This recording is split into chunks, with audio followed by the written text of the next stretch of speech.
नमस्कार दोस्तों, हिंदी वाली स्टोरी में आपका स्वागत है। आज हम आपके लिए लेकर आए हैं मुंशी प्रेमचंद द्वारा लिखी एक दिलचस्प कहानी मिस पद्मा। कानून में अच्छी सफलता प्राप्त कर लेने के बाद मिस पद्मा को एक नया अनुभव हुआ। वह था जीवन का सूनापन। विवाह को उन्होंने एक अप्राकृतिक बंधन समझा था और निश्चय कर लिया था कि स्वतंत्र रहकर जीवन का उपभोग करूंगी। MA की डिग्री ली, फिर कानून पास किया और प्रैक्टिस शुरू कर दी। रूपवती थी, युवती थी, मृदुभाषणी थी और प्रतिभाशालिनी भी थी। मार्ग में कोई बाधा न थी। देखते देखते वह अपने साथी नौजवान मर्द वकीलों को पीछे छोड़कर आगे निकल गई और अब उसकी आमदनी कभी कभी 1000 से भी ऊपर बढ़ जाती। अब उतने परिश्रम और सिर मगजन की आवश्यकता न रही। मुकदमे अधिकतर वही होते थे जिनका उसे पूरा अनुभव हो चुका था। उसके विषय में किसी तरह की तैयारी की उसे जरूरत न मालूम होती। अपनी शक्तियों पर कुछ विश्वास भी हो गया था। कानून में कैसे विजय मिला करती हैं, इसके कुछ लटके भी उसे मालूम हो गए थे। इसलिए उसे बहुत अवकाश मिलता था और इसे वह किस्से कहानियां पढ़ने, सैर करने, सिनेमा देखने, मिलने मिलाने में खर्च करती थी। जीवन को सुखी बनाने के लिए किसी व्यसन की जरूरत को वह खूब समझती थी। उसने फूल और पौधे लगाने का व्यसन पाल लिया था। तरह तरह के बीज और पौधे मंगाती और उन्हें उगते बढ़ते, फूलते फलते देखकर खुश होती। मगर जीवन में सूनपने का अनुभव होता रहता था। यह बात न थी कि उसे पुरुषों से विरक्ति हो, नहीं, उसके प्रेमियों की कमी न थी। अगर उसके पास केवल रूप और यौवन होता तो भी उपासकों का अभाव न रहता। मगर यहां तो रूप और यौवन के साथ धन भी थी। फिर रसिक वृंद क्यों चूक जाते? पद्मा को विलास से घृणा थी नहीं, घृणा थी पराधीनता से, विवाह को जीवन का व्यवसाय बनाने से। जब स्वतंत्र रहकर भोग विलास का आनंद उठाया जा सकता है तो फिर क्यों न उड़ाया जाए। भोग में उसे कोई नैतिक बाधा न थी। इसे केवल देह की एक भूख समझती थी। इस भूख को किसी साफ सुथरी दुकान से भी शांत किया जा सकता है और पद्मा को साफ सुथरी दुकान की हमेशा तलाश रहती थी। ग्राहक दुकान में वही चीज लेता है जो उसे पसंद आती है। पद्मा भी वही चीज चाहती थी। यूं उसके दर्जनों आशिक थे, कई वकील, कई प्रोफेसर, कई डॉक्टर, कई रईस। मगर ये सब के सब अय्यास थे, बेफिक्र, केवल भौरे की तरह रस लेकर उड़ जाने वाले। ऐसा एक भी न था जिस पर वह विश्वास कर सकती। अब उसे मालूम हुआ कि उसका मन केवल भोग नहीं चाहता, कुछ और भी चाहता है। वह चीज क्या थी? पूरा आत्मसमर्पण, और यह उसे न मिलता था। उसके प्रेमियों में एक में प्रसाद था, बड़ा ही रूपवान और धुरंधर विद्वान। एक कॉलेज में प्रोफेसर था। वह भी मुक्त भोग का आदर्श का उपासक था और पद्मा उस पर फिदा थी। चाहती थी उसे बांध कर रखे, संपूर्णतः अपना बना ले। लेकिन प्रसाद चंगुल में न आता था। संध्या हो गई थी। पद्मा सैर करने जा रही थी कि प्रसाद आ गए। सैर करना मुलतवी हो गया। बातचीत में सैर से कहीं ज्यादा आनंद था और पद्मा आज प्रसाद से कुछ दिल की बात कहने वाली थी। कई दिन के सोच विचार के बाद उसने कह डालने का निश्चय किया। उसने प्रसाद की नशीली आंखों से आंखें मिलाकर कहा, तुम यहीं मेरे बगले में आकर क्यों नहीं रहते? प्रसाद ने कुटिल विनोद के साथ कहा, नतीजा यह होगा कि 2-4 महीने में यह मुलाकात बंद हो जाएगी। मेरी समझ में नहीं आया, तुम्हारा आशय क्या है? आशय वही है जो मैं कह रहा हूं। आखिर क्यों? मैं अपनी स्वाधीनता न खोना चाहूंगा, तुम अपनी स्वतंत्रता न खोना चाहोगी। तुम्हारे पास तुम्हारे आशिक आएंगे, मुझे जलन होगी।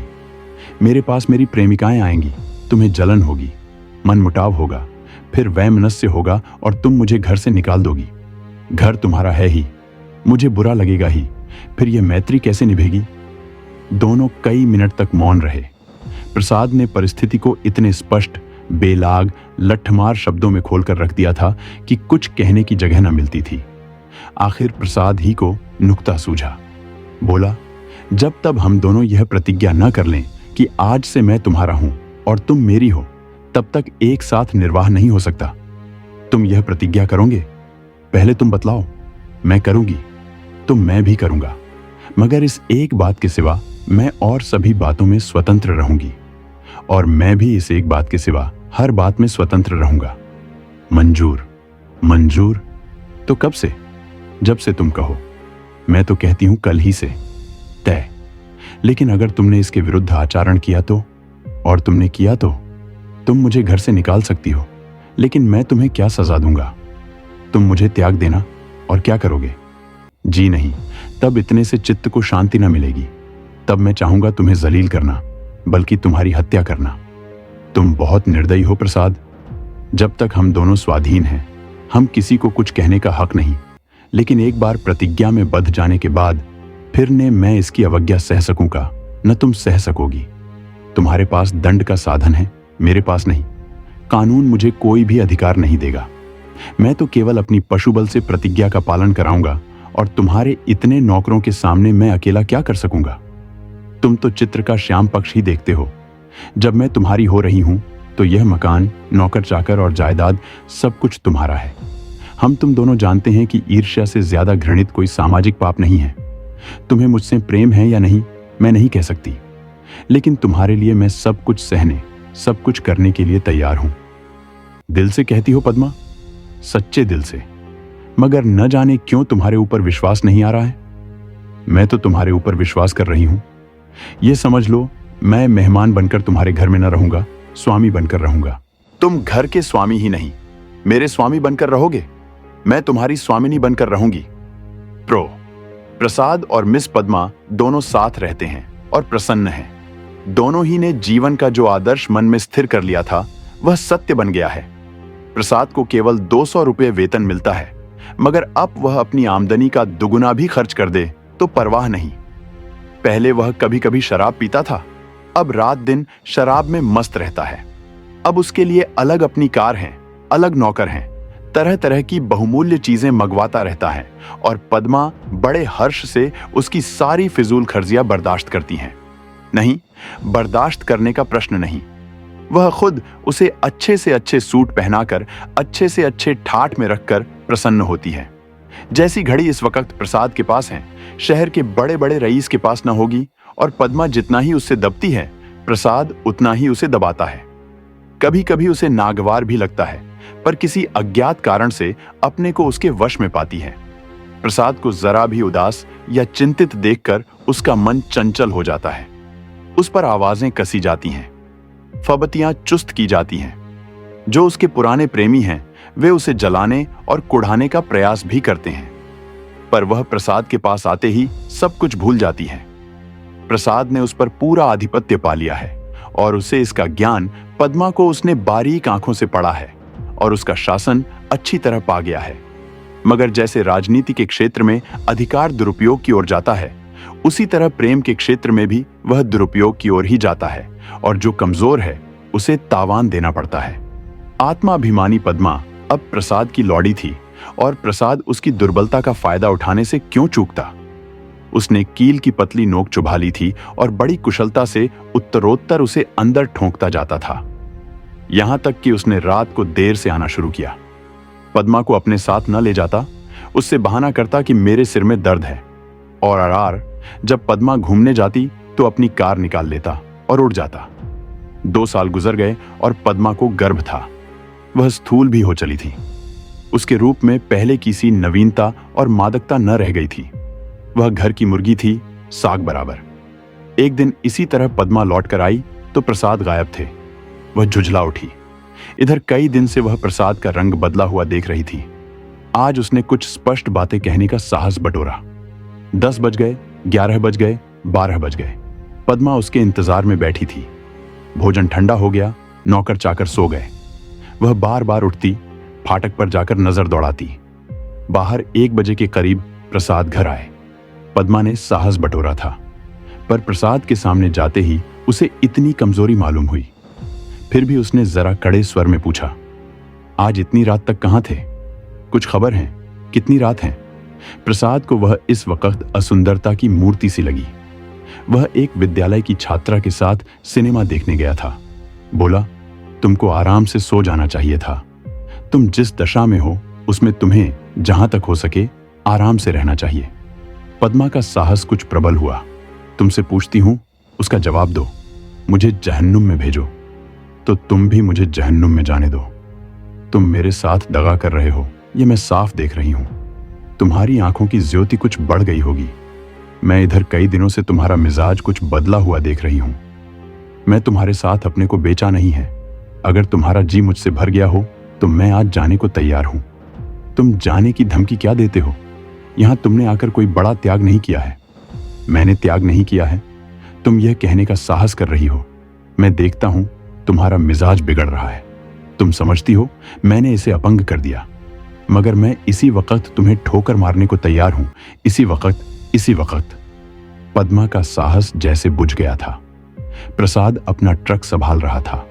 पद्मा ने दीन भाव से कहा, मैंने तो ऐसी कोई बात नहीं कही जो तुम इतना बिगड़ उठे। मैं तो केवल तुमसे पूछ रही थी, कहां थे? क्या मुझे इतना भी अधिकार नहीं देना चाहते? मैं कभी तुम्हारी इच्छा के विरुद्ध कोई काम नहीं करती और तुम मुझे बात बात पर डांटते रहते हो।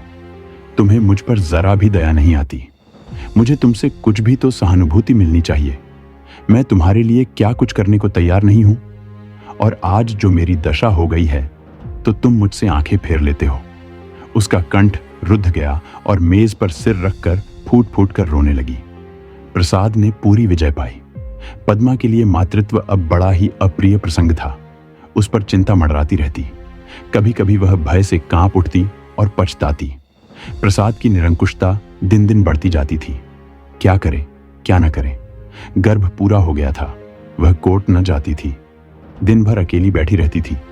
प्रसाद संध्या समय आते, चाय वाय पीकर फिर उठ जाते तो 11-12 बजे से पहले न लौटते। वह कहाँ जाते हैं यह भी उससे छिपाना था। प्रसाद को तो जैसे उसकी सूरत से नफरत थी। पूर्ण गर्भ, पीला मुख, चिंतित, सशंक, उदास।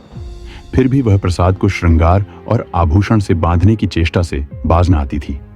मगर वह जितना ही प्रयास करती उतना ही प्रसाद का मन उसकी ओर से फिरता था। इस अवस्था में श्रृंगार उसे और भी भद्दा लगता। प्रसव वेदना हो रही थी। प्रसाद का पता नहीं।